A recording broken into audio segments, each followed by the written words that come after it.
자, 지수는 지금 상승하는 그 모습이 유지가 되고 있는데요. 자, 그럼 외환시장은 어떤지 흐름 살펴보도록 하겠습니다.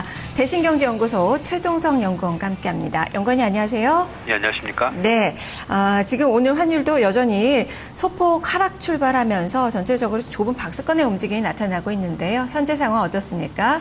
네, 말씀하신 대로 환율이 소폭 하락 출발했습니다. 원달러 환율은 전일 대비 30전 하락한 1021원 10전에 거래를 시작했는데요. 현재는 상승 전환에서 1022원선 강보합권에서 등락을 나타내고 있습니다. 독일을 비롯한 유로존의 경제지표 부진으로 인해 유럽중앙은행의 경기 부양 가능성이 더욱 커짐에 따라 유로화가 약세를 나타냈고 달러화는 상대적인 강세를 나타내면서 원달러 환율에 상승 압력을 제공하고 있습니다. 독일의 5월 실질 실업자 수가 전월 대비 2만 4천 명 늘어나 당초 1만 5천 명 감소할 것이라던 시장 예상치를 벗어났는데요. 독일의 실업자 수가 증가한 것은 6개월 만에 처음입니다. 이 밖에도 유로존의 5월 총통화 공급이 0.8% 증가에 그치는 등 전반적인 유로존 경제지표 부진의 영향으로 유럽중앙은행이 오는 6월 경기 부양에 나설 것이라는 전망이 힘을 얻었습니다. 이에 따라서 유로화는 지난 2월 이후 처음으로 1.36달러선 아래로 하락하는 약세를 나타냈고 달러 인덱스는 0.26% 상승했습니다. 금일 서울 외환시장에서 원달러 환율은 1020원선 하향 돌파 시도를 나타낼 것으로 예상됩니다. 한국의 4월 경상수지 잠정치가 71억 2천만 달러 흑자를 기록한 것으로 나타났는데요. 이로써 2014년 4월까지 누적 경상수지 흑자 규모는 222억 달러 규모에 달합니다. 이 같은 대규모의 경상수지 흑자는 최근 원달러 환율 하락의 주요 원인으로 꼽히고 있습니다.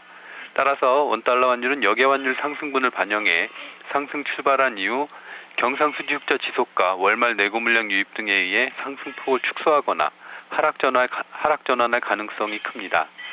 전일에도 역외환율 상승분을 반영해 상승 출발했던 원달러 환율은 하락 전환한 바 있습니다. 다만 외환당국이 1020원선에 대한 개입에 나설 경우 환율이 재차 상승할 수도 있겠지만 대규모의 경상수지 흑자가 유지되고 있는 상황에서 적극적인 개입에 나서기는 다소 부담이 될 것으로 보입니다.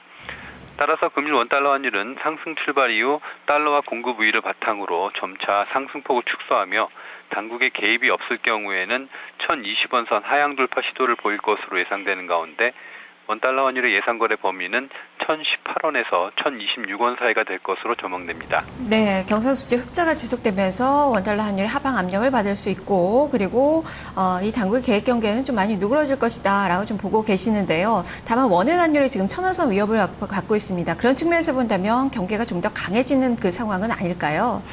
네, 현재로서는 외환당국이 앞서 두 차례에 걸쳐서 1020원선에서 강하게 개입을 들어왔고 그럼에도 불구하고 한국의 경상수지 흑자 규모가 앞서 말씀드린 바와 같이 4월까지 222억 불 정도를 기록하고 있는데요.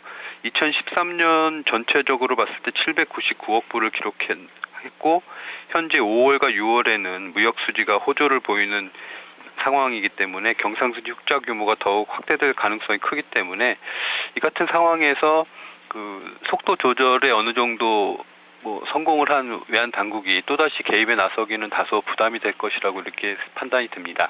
네, 그렇다면 1020원선 밑으로도 예상을 좀 해봐야 될 것 같네요.